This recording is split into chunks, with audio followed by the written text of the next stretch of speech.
Swamiji for an intensive 2.5 year course at the Piercy Ashram in the 1970s. His tireless effort, preparation for the classes, bringing forth concepts and relevant examples from various different Swamijis is a testament to his dedication to us.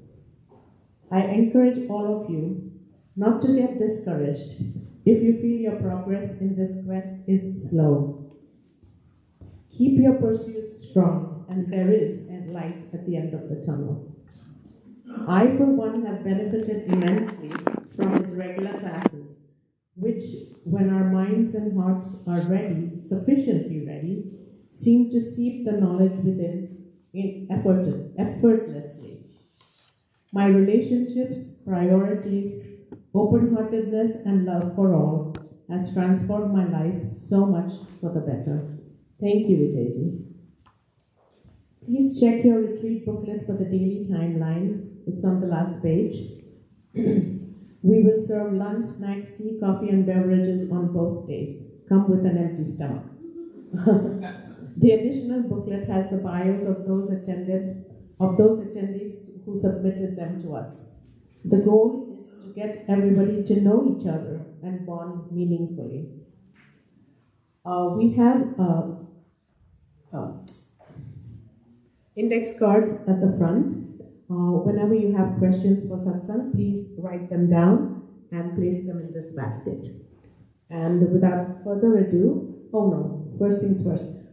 Thank you to all the volunteers who showed up early in the morning with muscle and might to help us set up everything so well. Thank you again. Okay. And without much ado, please welcome Vijayji to light the lamp of knowledge.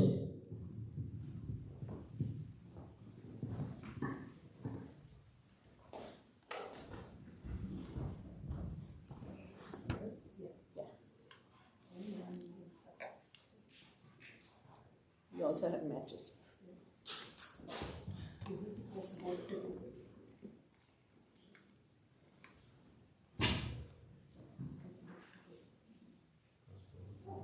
The one in the middle.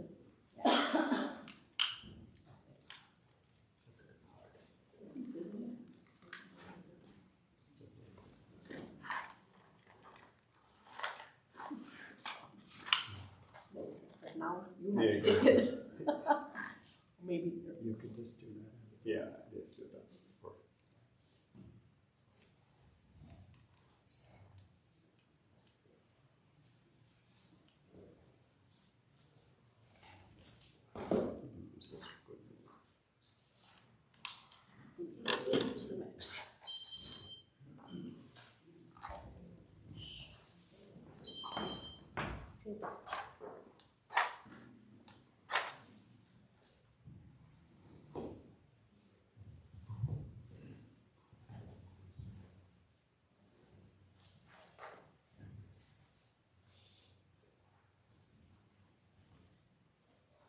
Chandra, can you show the audience in the camera so that others can also see what the setup is?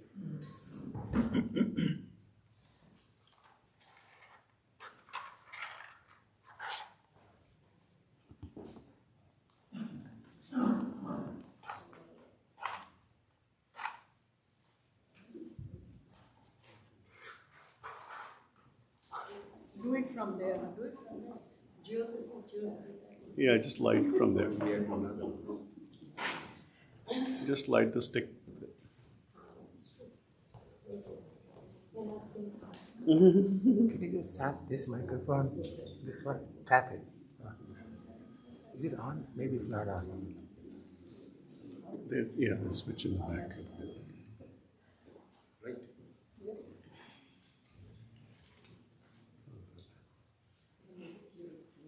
The other way. To the front. To the top. Yeah. Yeah. Yeah.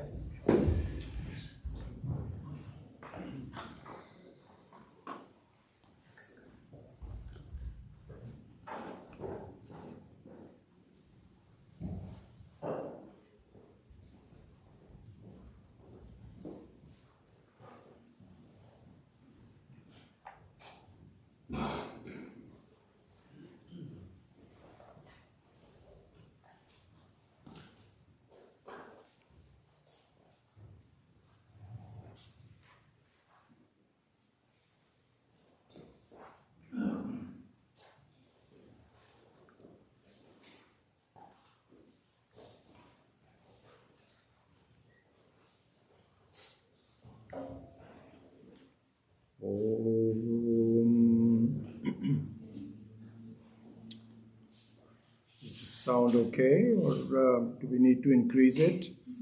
We need to increase it. It's not loud enough.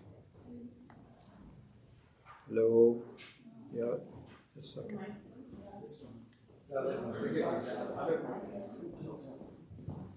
This one. This is a different one. Hello? No?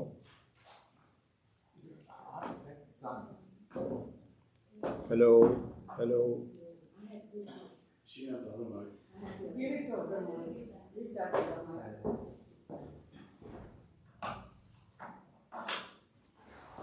Check this on. Hello? Hello? Okay.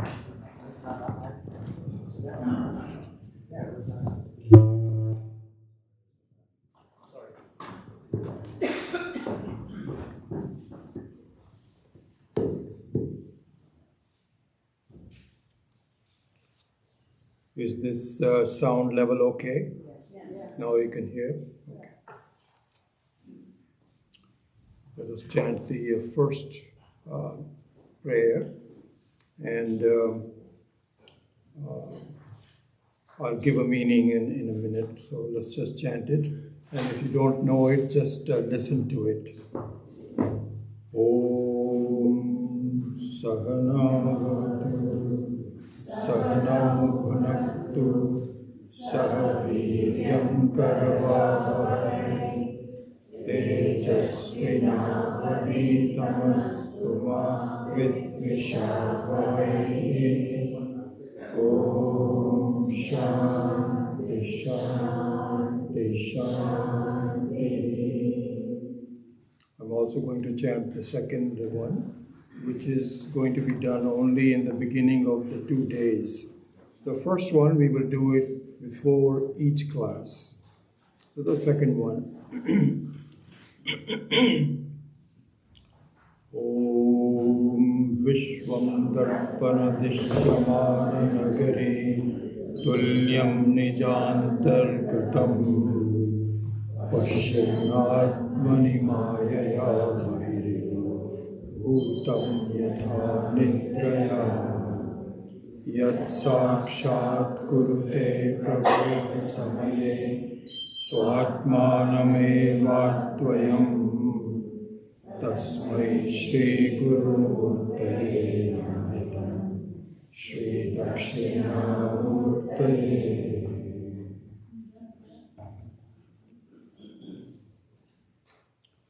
Om Namo Bhagavate Dakshina Murtaye Mahyam Shriyam Medam Pragyam Prayachya Swaha. So the meaning of the first verse, and then we will start the class. Om Sahana Vavatu Sahana Bhunaktu, etc. So this is an important verse, important shloka, important mantra actually, because it is from the Vedas. The shlokas that are from the Vedas are called mantras. Bhagavad Gita, for example, the verses of the Bhagavad Gita, because they are smriti, are not called mantras, they are called shlokas. But the Vedic shlokas are called mantras. So this is an important mantra. The reason being that there is a confluence of two people that make things happen.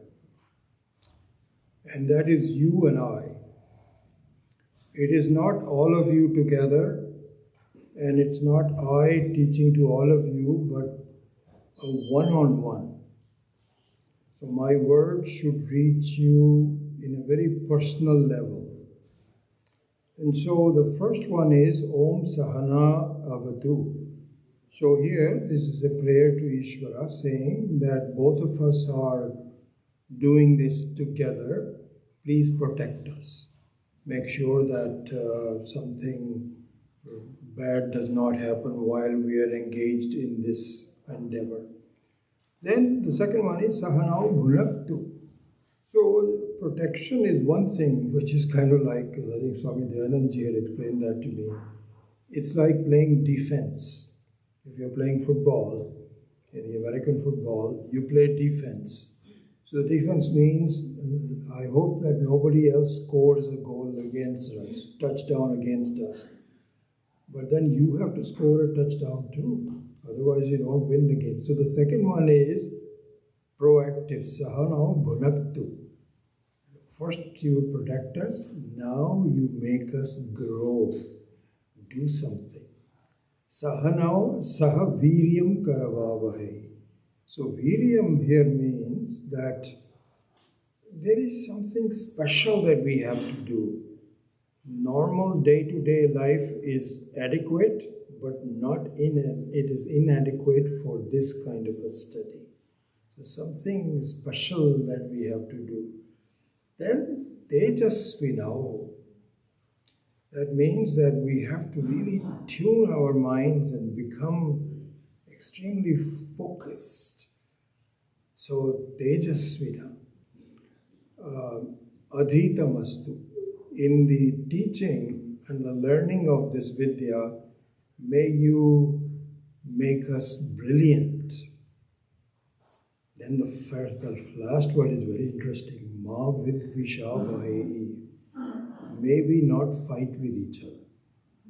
So one can say, how can you fight? This is not an occasion for, like Modi ji is saying, this is not an era for war. He's been saying that to everybody. So similarly, we can say, where is the occasion for fighting? What if this meant is, may we have respect for each other. May I have a respect for you. I shouldn't have the feeling, I don't think this person is really going to get it. I should not think that. Neither should you feel, does this guy really know what he's talking about? I'm not quite sure. You might feel that, but keep those things aside. Don't let it really revel in your head. So maybe both trust in each other, because this is something very special that we are going to be talking about. So it's important that we keep the right attitude towards it. That's the meaning of this verse. And it's a very important verse, which is chanted in the beginning of each class from all Vedantic students. Anyway, I am so happy that we are all getting together. I think I was telling somebody that, often you go to these birthday parties. And at my age nowadays, there are a lot of 80th birthday parties. Lots of them. Everybody is 80 is the new 60. And so everybody is having 8. So what happens in these 80th birthday parties is very funny, very common. Now you have three types of people that all come together. So try to get the mic stand.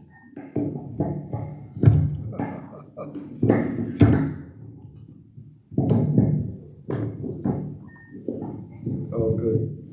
It's a little better. Excellent. One more.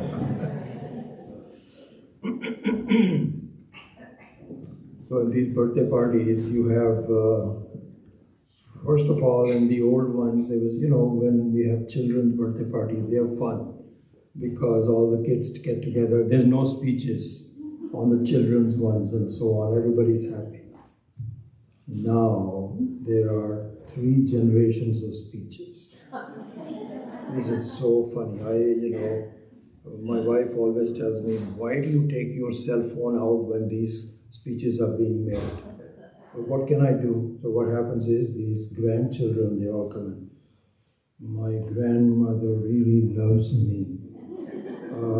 She makes very good food for us. It's wonderful, very nice to hear that. Okay, then it's only one grandchild. No, there are 6 of them. So all of them have to speak. So in the meantime, I take my cell phone out and I start reading, and my tummy is not very happy about that. She says, just stop it. So what am I supposed to do? So all these birthday parties are fun. But you know what the real fun of these 80th birthday parties is? Is to meet people that you haven't met for 20 years. That is the real. So exactly the same thing here. The teaching is the birthday party. Hopefully you'll listen to me and not be looking at your cell phone. So that's the difference.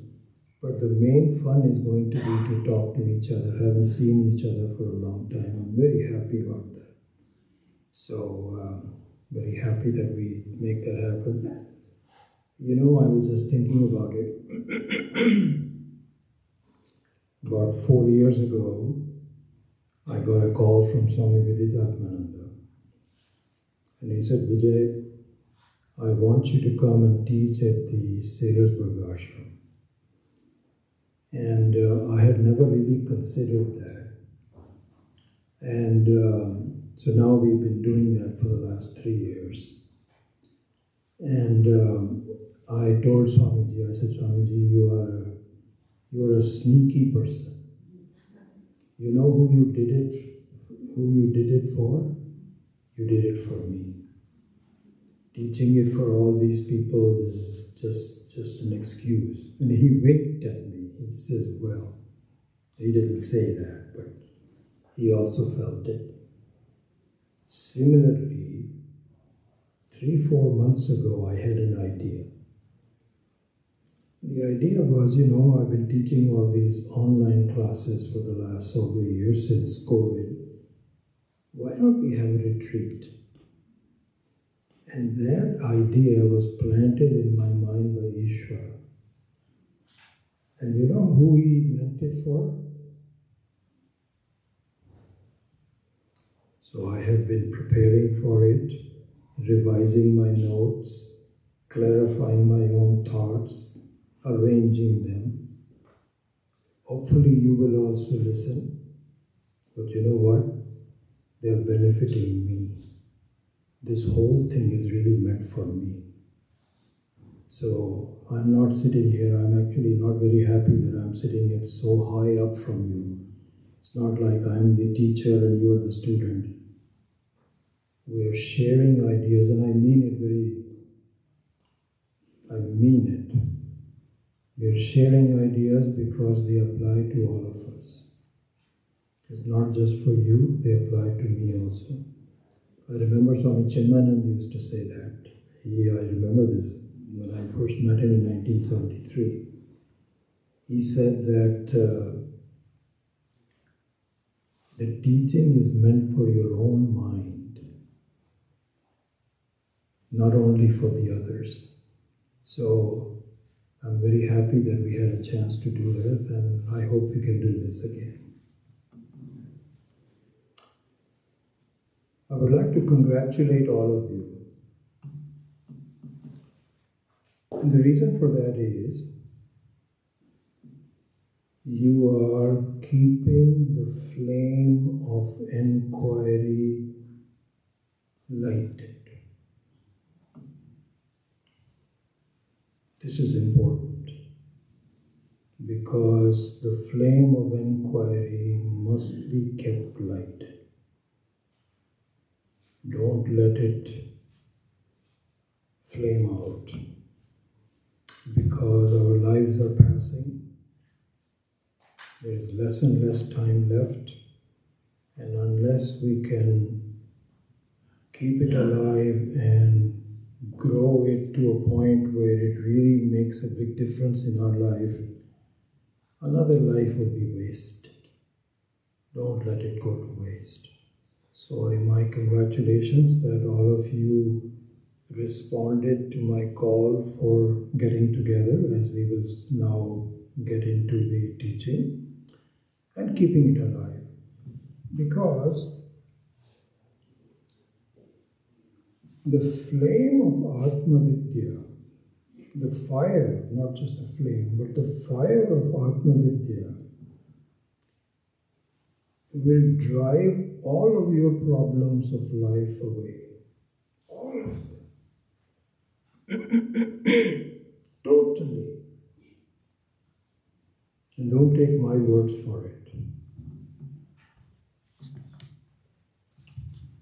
Go to, I'll discuss this booklet in 1 minute, but in reference number 52,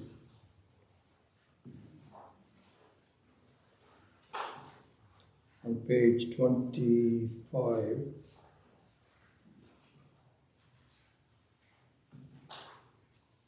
Lord Krishna tells Arjuna, Yatha edamsi samiddha agni bhasmasat kurute Arjuna jnana agni sarvakarmani bhasmasat kurute tata.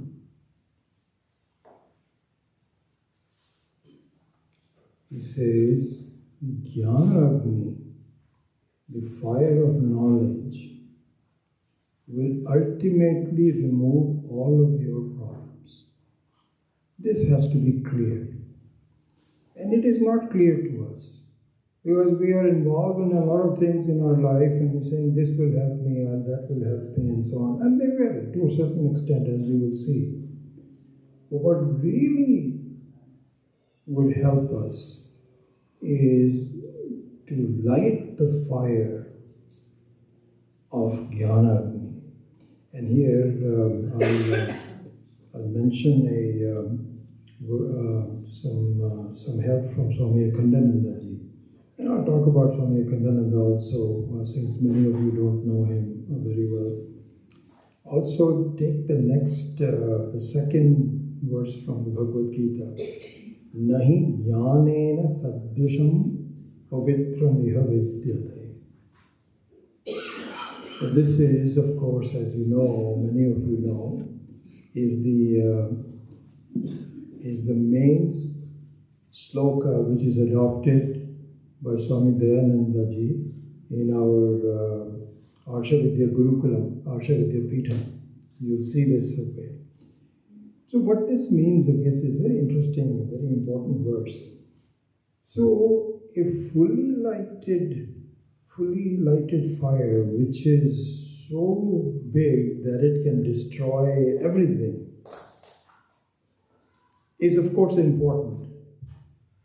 But even relatively, even the attempt to understand is also very helpful. This I will develop this theme a little bit later on. All the acharyas say this. What they say is, suppose you are very hungry and you want to eat, and you start eating. Is it that your hunger will only be satisfied at the end of the meal? The first grass that you take, satisfies it a little bit. And in fact, you keep on eating because of the shraddha that if I just keep on eating this, I will be fully satisfied, isn't it? Same thing is there. Nahi jnanena sadvisham pavitram. So the word pavitram is important because the main issue in our life is we're not sure where we are going.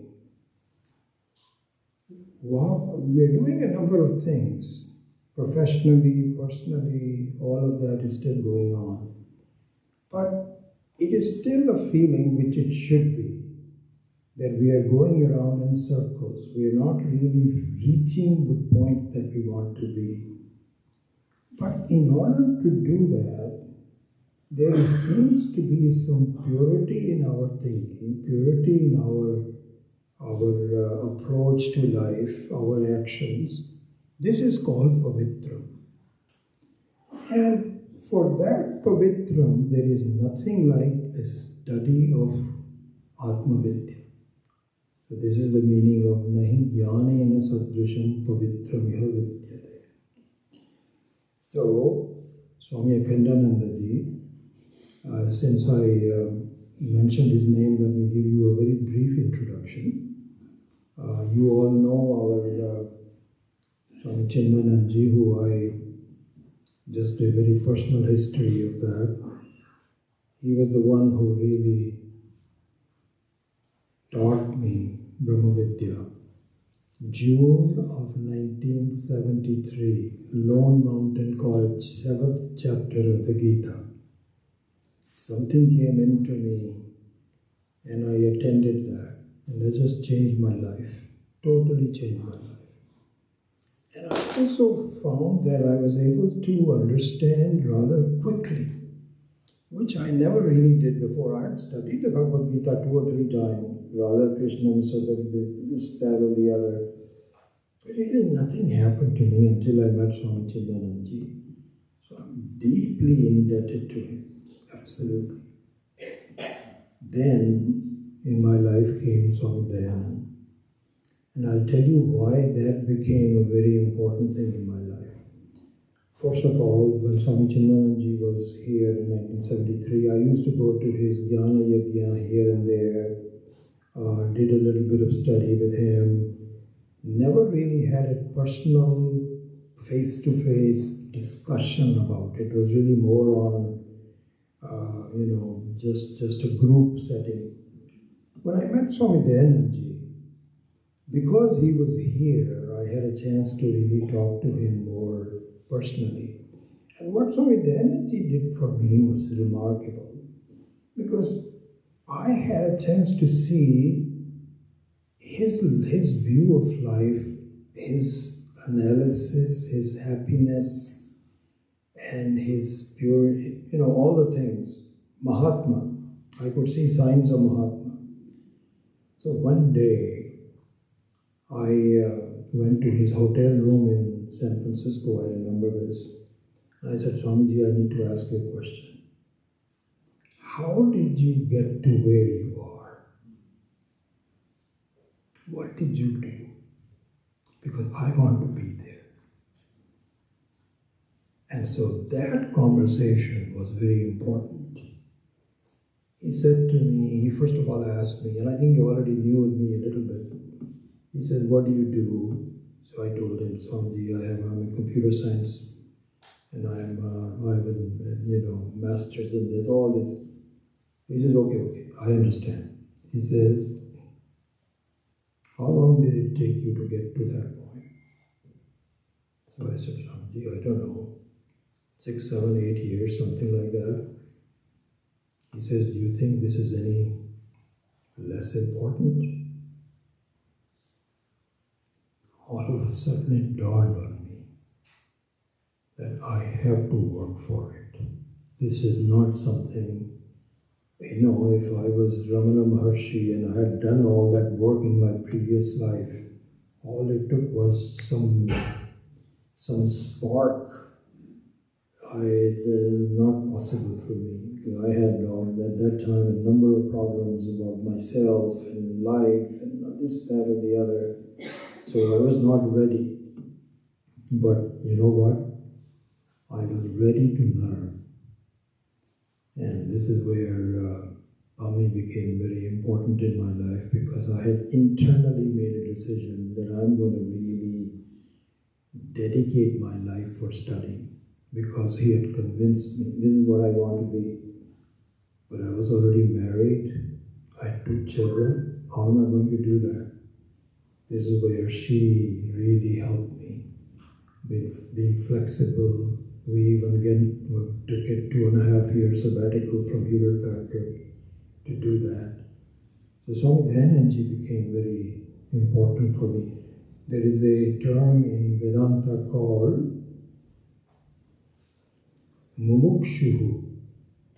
And in a way, all of us are mumukshu in the sense that we all want to have freedom in our life. All of us, as we will talk about that in a minute. But to turn a mumukshu into a jigyasu, jnatum ichchu. Jigyasu means to the ability to learn. How do we do this? Is the one that Swami Dayanandji did. And so he became my teacher, not just the inspirer that Swami Chinmanand was, but as a teacher of that. Then came the third most important thing in my life, Swami Akhandan. And I'll briefly tell you about that. So what happened was that in learning with Swami Dayanand, I had a 2.5-year course, of course, with him, where he introduced me to a number of texts. Also studied Sanskrit, Panini and Sanskrit with him. But the study of Sanskrit was such that I really became adept at understanding the sentences, and all of that was happening. But later on, when the course ended, and of course I regained my job, I never really had a chance to stay with Swami Dayanand because he went back to India and so on and so forth. So I really not had much contact. But the study of the subject matter required a lot of time. And doing that in Sanskrit was slow. Because I remember this so well. I mean, this has been my habit. Thanks to my wife, I retired very early, and now since 2000, I was doing a study every morning for a couple of hours. I would probably cover 2 pages of the text in Sanskrit. This is how much it was. One day I asked Swami Vedanta in 2006. I said, Swamiji, do you know of some Mahatmas that are Hindi speaking and who have very good texts in Hindi? And he told me there are 2 of them that I would recommend, Swami Maheshananda ji and Swami Akhandananda ji. So I just got on to Swami Maheshananda's books, made a big difference in my life. Because now in the morning I would study and cover maybe 15 to 20 pages. More than pages. To be learning in your own mother tongue does something. Because you're not concentrating on the language, you're talking about the message of the thing. So that really did a lot. But it wasn't until I discovered Swami Akhandananda ji that this made a big, big difference in my mind. More than his Hindi speaking and all that, his knowledge, his ability to communicate to an average householder, and the books that have been transcribed transformed my life. So for the last 2-3 years, this has become such a big thing that now I have a very good idea of what's happening. I'm not quite there yet, but I'm a lot closer than I ever was. And the way he teaches, the way he brings out things, was something that I thought I wanted to share with you. In the classes that I've been teaching online, I think you can get a sense of that. And I praise Swami Akhandananda a lot. You know, I have to say this. This is not to criticize any of the other acharyas, because their vision is exactly the same. No difference. Swami Chinmayananda, Swami Dayanand ji, everybody is exactly the same. But it's the method of teaching which has appealed to me. That is what has really made a difference to me. So the way he teaches, and 3 or 4 books of his that have really benefited me a lot. One is, of course, the Mandukya Karika, which I'm teaching on them. And I'm going to make a couple of changes. I'll explain that later. The other one is his talks on the Chatussutri, on Brahma Sutra. So he has given, I believe, 68 talks on Brahma Sutra to the public somewhere around 1970, and they are available on the internet, although very hard because the quality is not there. Then he published a 4-volume set It is remarkable. And I've been studying that. And the method that he uses is very interesting. What he does is, he teaches from concepts first and from the text second. The text is a confirmation of the personal concepts that you have to communicate. This is what I'm going to do that in this one, and I'll explain that in just 1 second.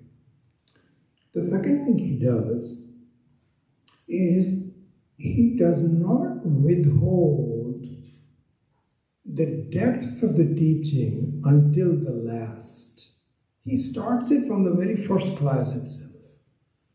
And the repetition, the development, the progress slowly happens, but it's not as though you are just going to talk about, this is just sadhana chatushtaya first, and then he talks about the Atma and the Mahima of it right from the very beginning itself.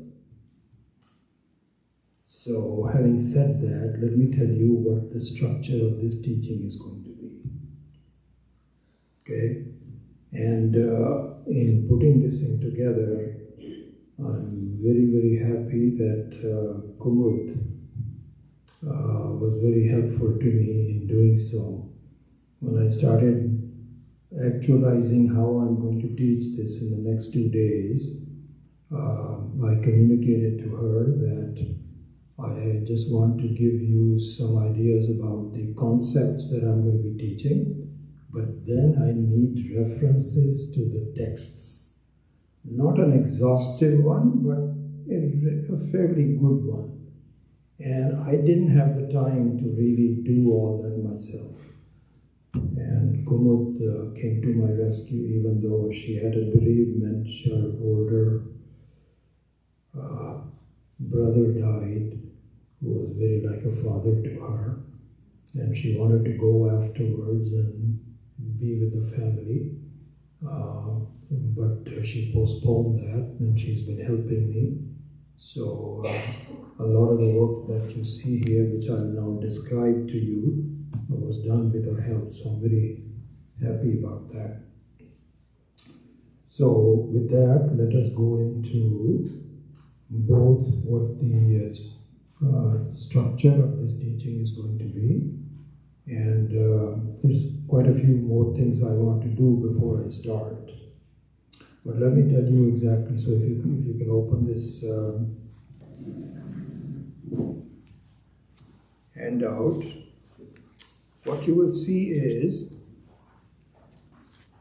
the understanding of the important concepts in 2 ways: relative freedom and absolute freedom. The relative freedom, I think we'll cover most of that today, and possibly we may need some time tomorrow. The absolute freedom will come tomorrow. These are concepts, okay? Secondly, the relative freedom means what? It means nahi jnanena sadrisham pavitram iha vidyate. It will give you a lot of points even if you stay as a Dvaiti. Even you think that the world is still real and you are also different from the world, it will still give you a lot of peace. The real peace comes in Advaita, not in Dvaita. And we will look at some of the concepts to enable us to understand Advaita, not just Dvaita. So that's the meaning of concept for the understanding the absolute freedom. So we will probably get to it tomorrow. So other thing I would say is that even though this retreat is meant for people that have been studying Vedanta for a while, it is really what my main focus is. But we are all the same. Everybody is the same Atma, everybody has the same issues in life and so on. So even if you have not studied it, you will still gain a lot. Nevertheless, what I'd like to do is to start with slowly with some basics. And at this point, many of you that have been studying will say, well, I know this, why is he talking about it? This I know already, this I know already. But as a reminder, it might be still good for you to refresh if you have been out of the subject for a while. So we will start slow, start with the basics, then we will start building up and get into more depth and get into the Advaita, as I mentioned before. This is one thing. The second thing is, borrowing it from Swami Akhandanandaji's method of teaching, what you will see is these things that you listed here, fundamental nature of all living beings, approaches, all of this you will see. You know what this I would like you to see it as? As dots on a picture. Just like, you see all these children that once they become like, 3 or 4 years old, the mother and father say, okay, now draw a line between these and say, where do I start? It doesn't matter, just start somewhere. You start drawing, and after the whole thing is over, then you say, what do you see? You say, oh, that's the picture of a mouse. Yes. So at this point, each of the concepts are going to be dots on your mind. They all may not be connected, but slowly we will start to connect them. So that's the methodology that I'm going to be using, and I just want to let you know about that. So going back to this, this is how I digressed in talking about Swami Akhandananda and so on. But Swami Akhandananda has a very interesting way of describing the Jnana Agni, the fire of knowledge. What he said was, look at this. He says, like lighting a lamp, okay, not one of these artificial ones, but with a diya, with a clay pot, and having a wick, and so on. Here are the things. Your Shraddha is the oil. And for those of you, I think you all know what the word Shraddha means, but what Shraddha means is, essentially the basic of Shraddha means patience. You have an idea of what needs to be done, and you're getting impatient because nothing is happening. You are not getting the full value of it and so on. Just be patient. It will happen. I think Swami Dayananji had given this example. He says, sometimes mothers and fathers bring a sapling, or even more than that, a seed, to show their kids how a plant is done. So they'll say, okay, take this seed out. Now, put this in the ground and cover it with some dirt. Now water it, okay, and put some things to feed it, okay, and now wait. And so the child says, how long it's going to take? Oh, it might take about 3 or 4 days. 3 or 4 days? Doesn't matter, okay, all right. So the child starts to go there the next day and says, nothing is happening. I don't see a plant. And says, I told you 3 days. We waited for 3 or 4 days. Nothing is still happening. And the child can start digging. So the mom says, don't do that. It will come. It might be later than you expected. It will come. Shraddha is exactly like that. One other thing, I have to say a number of things. So let me just digress for 1 second. I would like to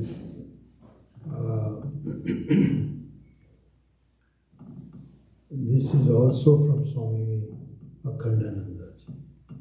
He says, you know, what is the true meaning of Shravanam?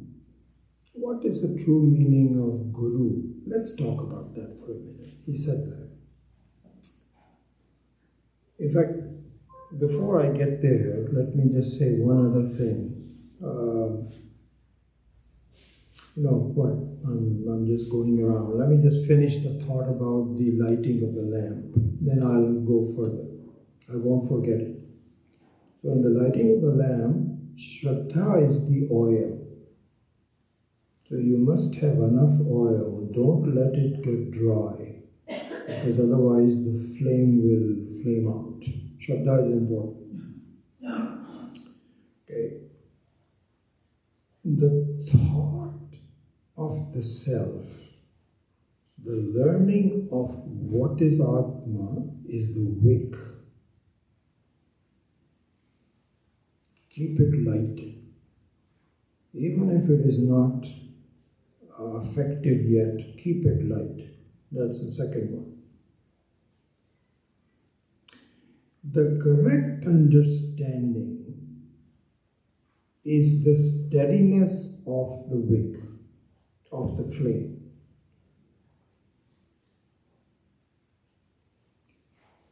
And the whole thing is very natural, in the sense that if you want to remove the darkness, this is the way. There is no other way. Because that's what the function of light is, as we will discuss it in more. So this is something that Swami Akhandananda pointed out, very useful. Okay, so the next thing is, I'll go back to the topic about Shravanam and Guru and so on. Here is what is needed to make progress. You have Ishvara Kripa, which means the blessing of the Lord, of God. You have Shastra Kripa, which means the blessing of the teaching.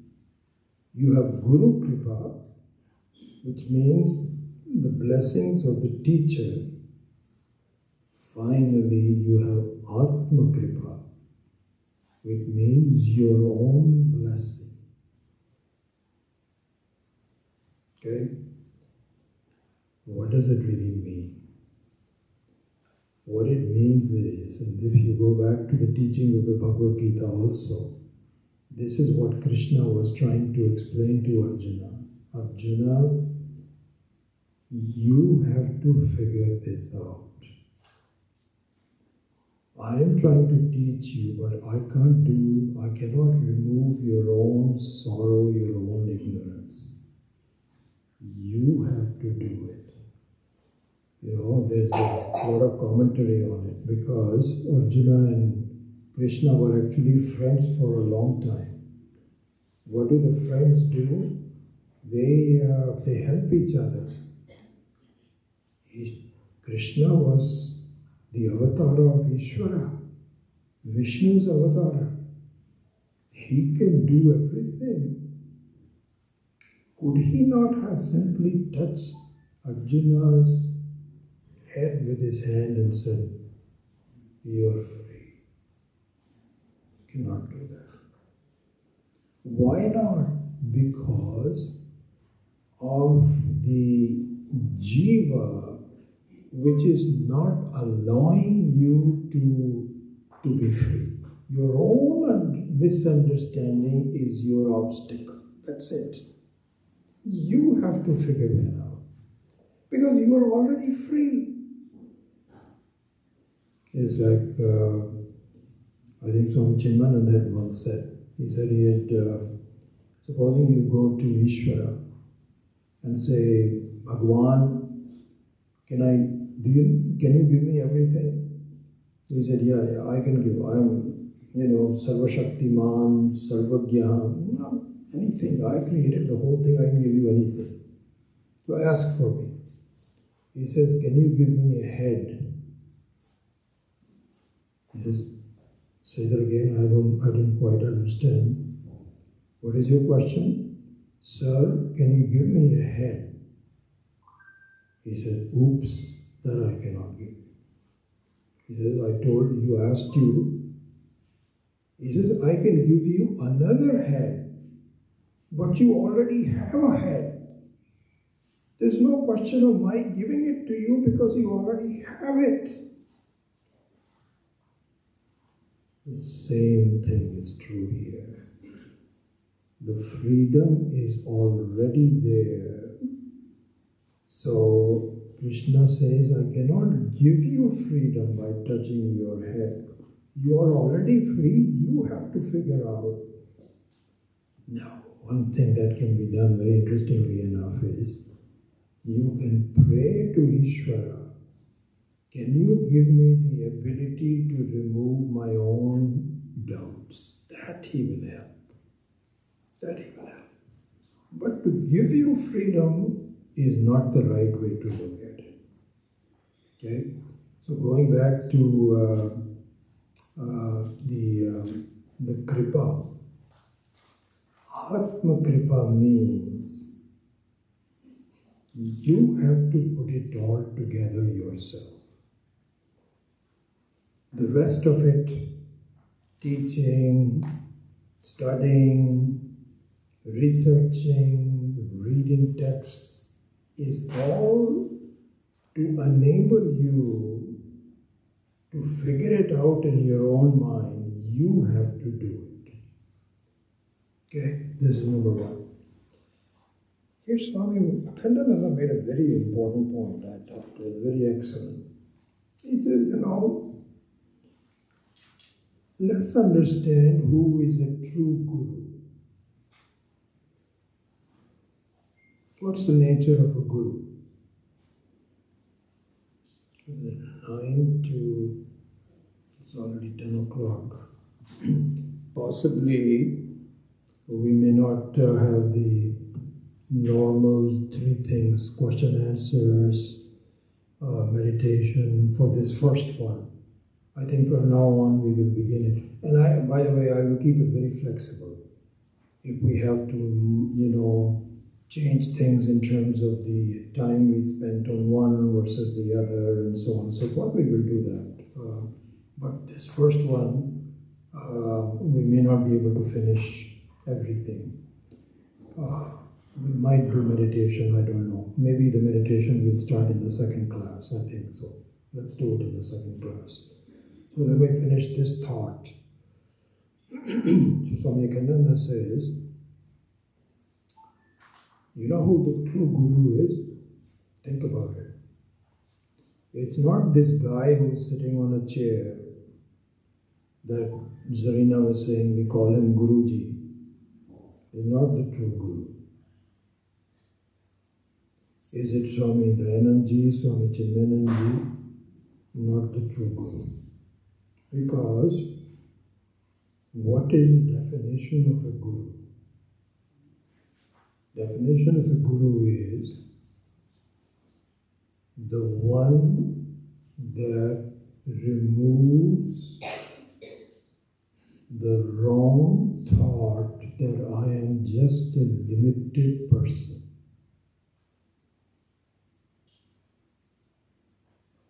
That is the true guru. The problem in our life, as we will see it, please make a note of this, there is no other problem. This is what is called parichinnatvam. Parichinnatvam means, and I think we have that dictionary that Kumud and I had already made for you. Parichinna is a very important word, and I'm going to repeat it many times. It means a sense of limitation. This is the crux of our problem. Everything else goes, but this one remains, that I am just a limited person. What kind of a limited person is a different thing. But the basic thing is, I am just a limited person. I am a jiva. This is the crux of our life's problem, which is not true, but I hold on to it. No matter what evidence is given, I said, no, I know, but this is who I am. What can you do? This is the issue. So the Guru is a thought. Get this very well. This is what is going to the explanation of Atma Kripa.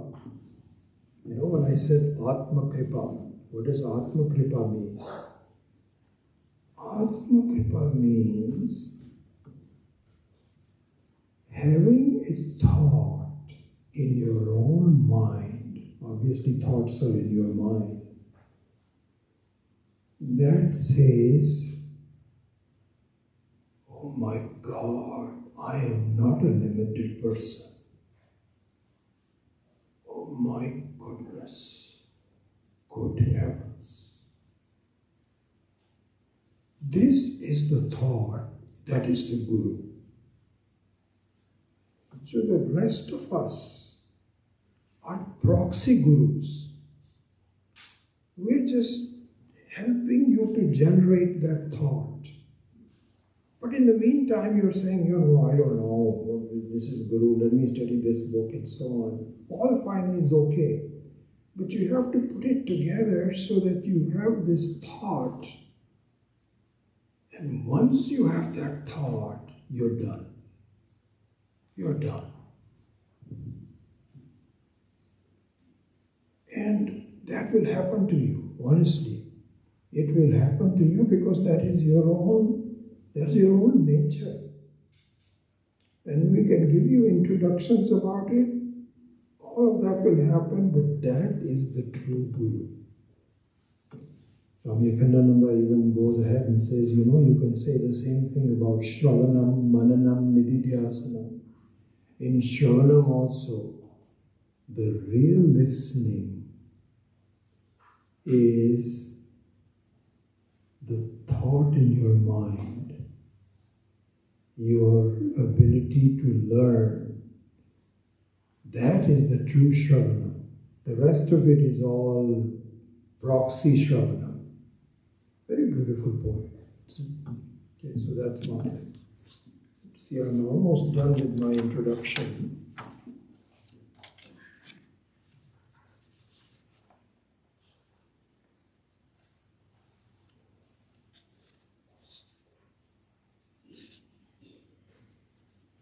Okay, so what I think we will do when we begin our real class from next time is to go over the so-called dots, the concepts one by one, and we'll go rather fast because they are quite basic in the beginning, as I mentioned. But they are important for you to focus on as a separate concept. These are all dots because you cannot draw a picture unless the dots are all there.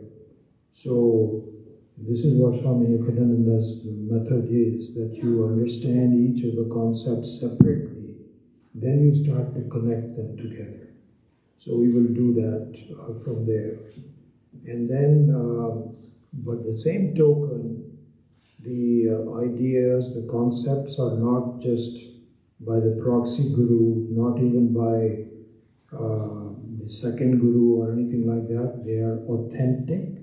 They are from the very Atma Vidya, which has been there forever. And when we will talk about what the Vedas are, how this Vidya is given in a very short time. So we will do that. So in 15 minutes,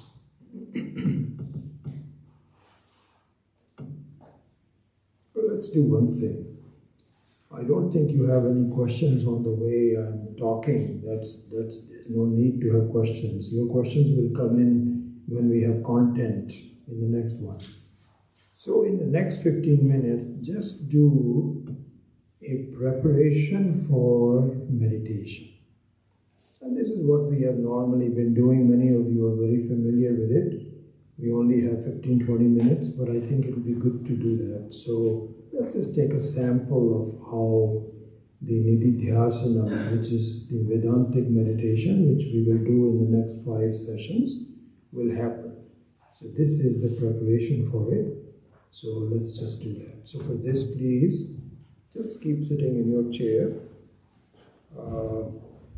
and just probably just close your eyes and just follow the thoughts that I'm doing.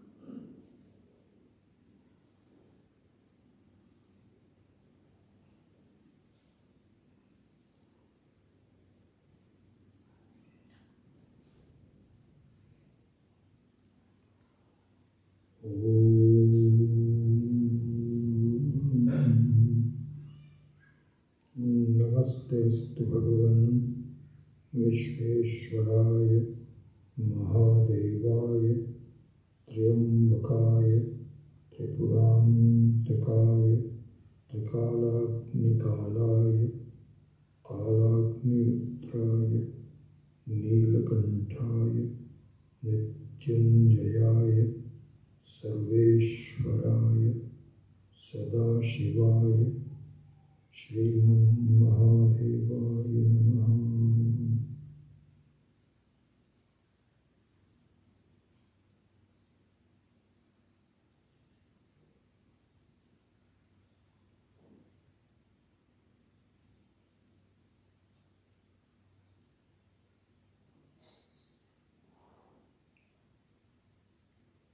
I start with a sankalpa. I start all meditations with a sankalpa.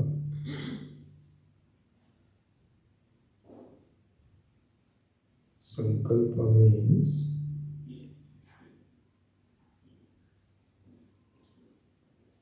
a promise,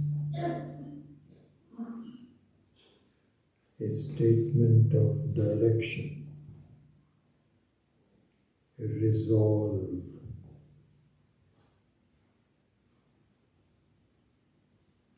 And the sankalpa for the meditation is a direction to your own mind.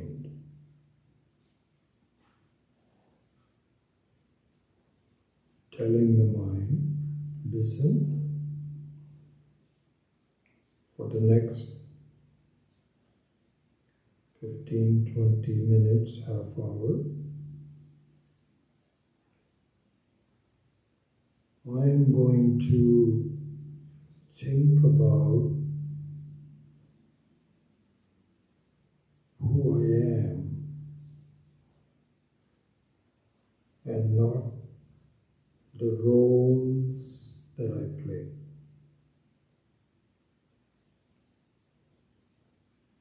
The rest of the time, I am busy playing roles, but for this time, I just want to think about who I am that is playing the roles.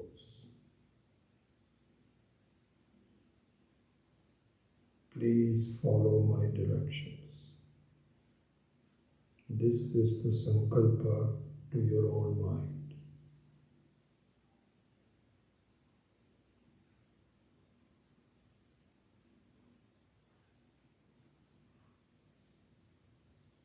You start the meditation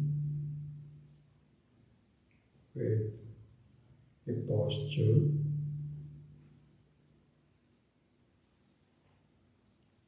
sitting posture,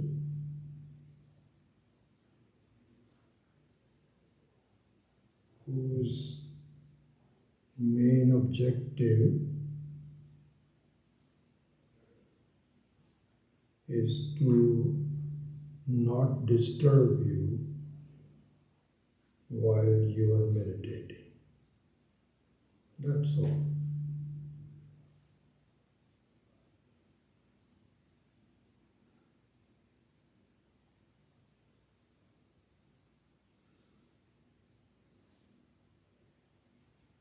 The next step in preparing for meditation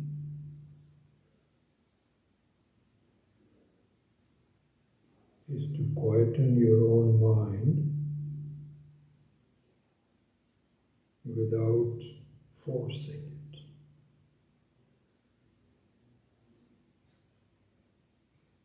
The best way to do that is to think about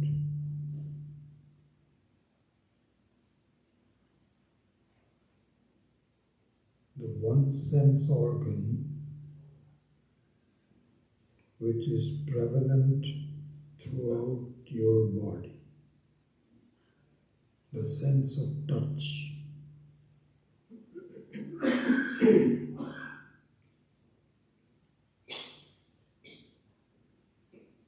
Feel the sense of touch.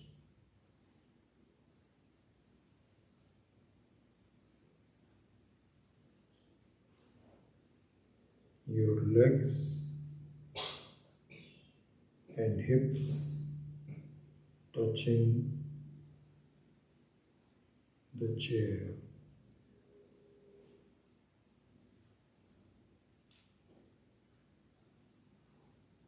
Your feet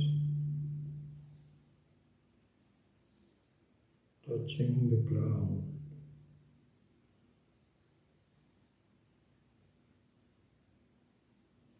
Your hands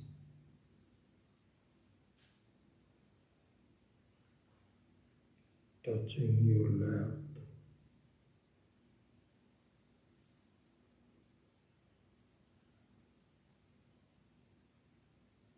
Your fingers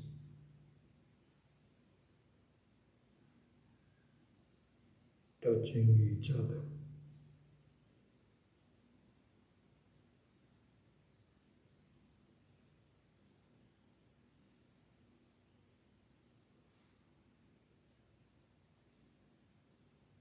Your eyelashes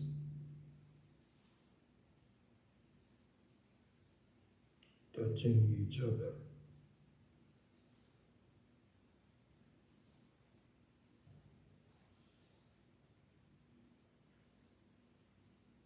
You can hardly even feel it.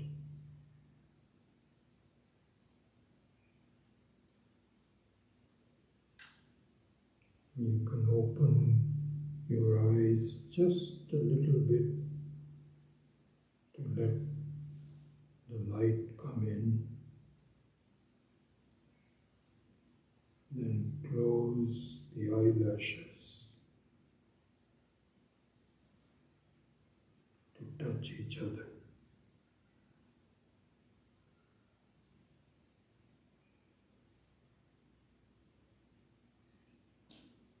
You will notice that your mind is already absorbed.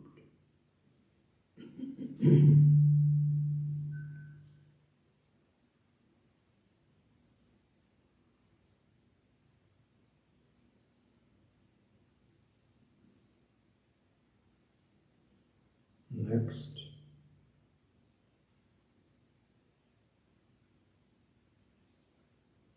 we pay attention to our body.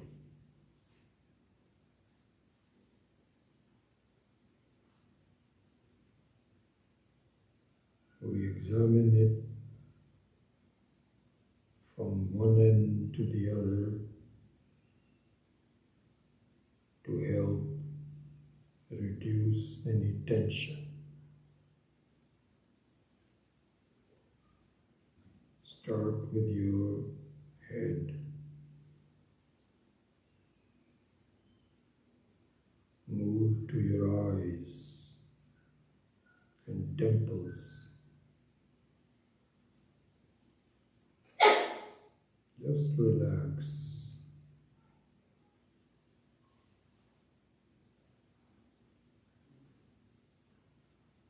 Next, move to your neck.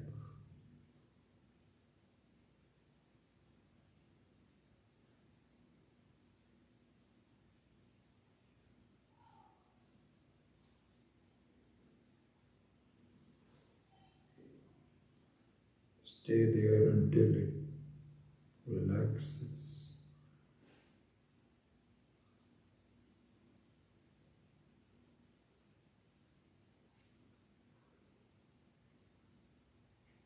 Check any parts that seem to be not relaxed.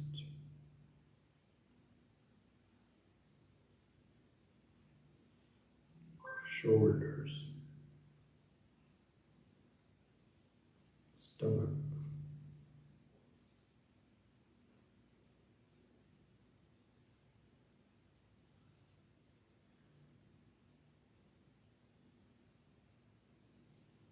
for areas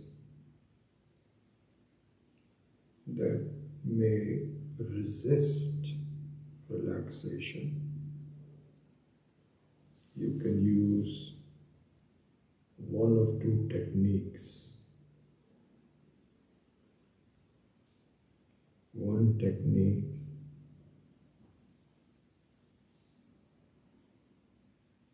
is to relax with each outgoing breath.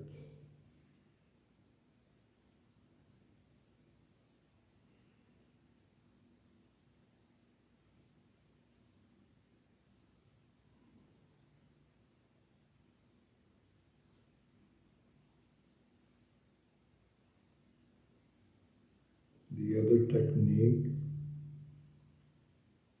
is to actually consciously make that part even tenser than it was before. Make it even more tense. Squeeze the muscles and then relax.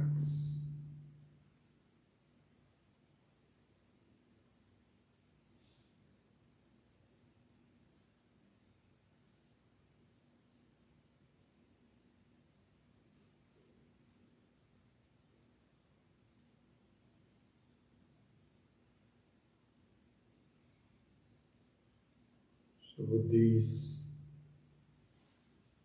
techniques, you cover your whole body.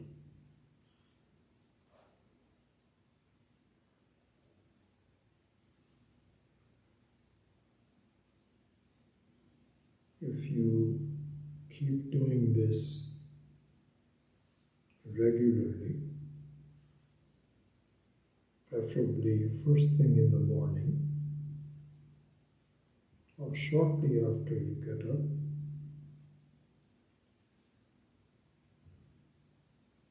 you will find that this all happens automatically.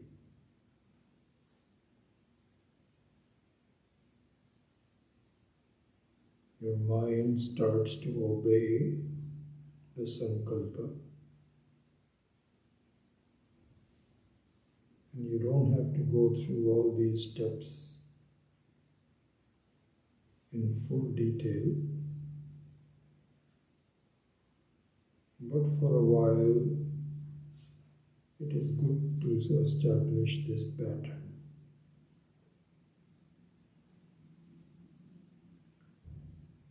Finally, for this session,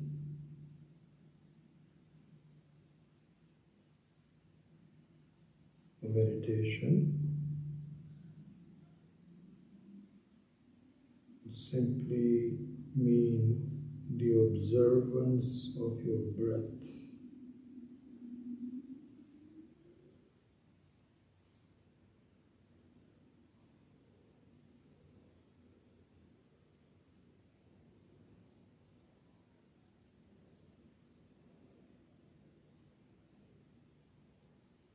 Just breathe.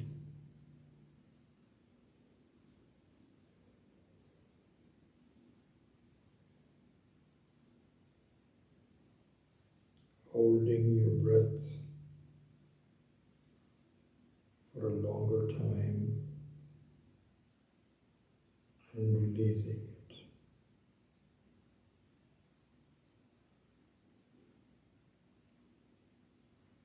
Just exhale and inhale even without withholding. But be conscious of the length of time.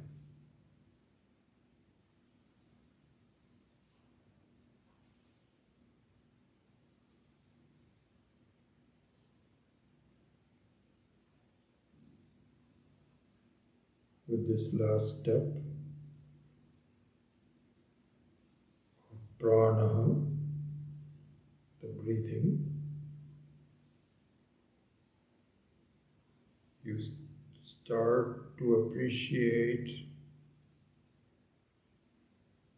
the presence of Ishvara in your life.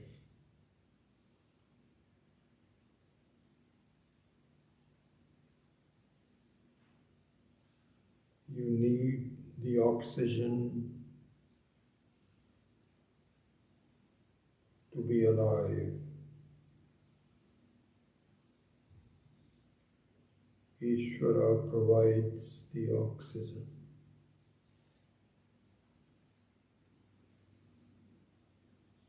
Moreover, Ishvara provides you with the mechanism to take in the oxygen,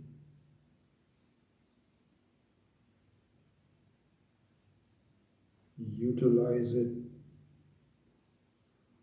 for living, and expel it as byproducts of carbon dioxide.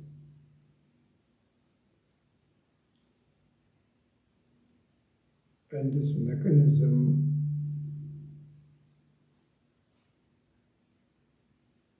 is not even maintained by you.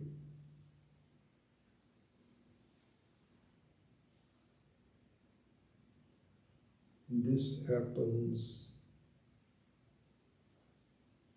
as a gift to you. Just appreciate that.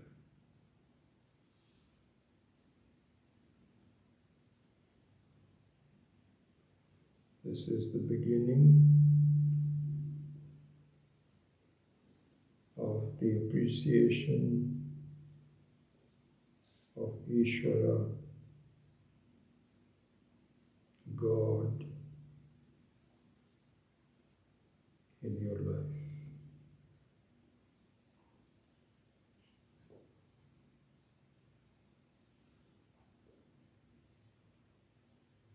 So this constitutes a preparation for meditation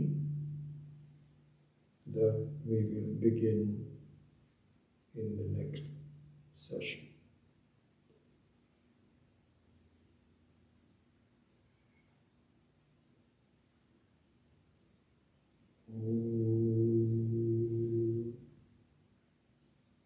Shanti, Shanti, Shanti.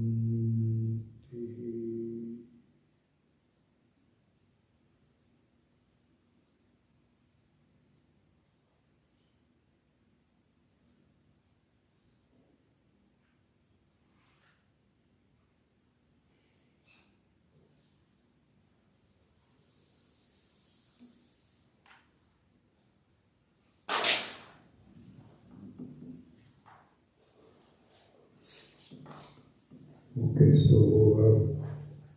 we will take a half-hour break, and then when we get together, we will really start the teaching at the next session.